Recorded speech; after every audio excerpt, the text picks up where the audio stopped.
والشمس وضحاها والقمر إذا تلاها والنهار إذا جلاها والليل إذا يغشاها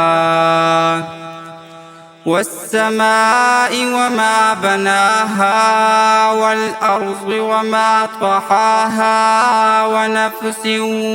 وما سواها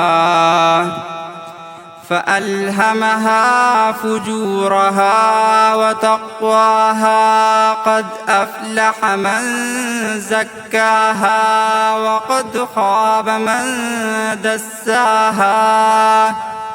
كذبت ثمود بطغواها إذ انبعث أشقاها فقال لهم رسول الله ناقة الله وسقياها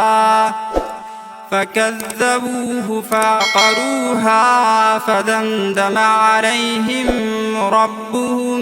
بذنبهم فسواها ولا يخاف عقباها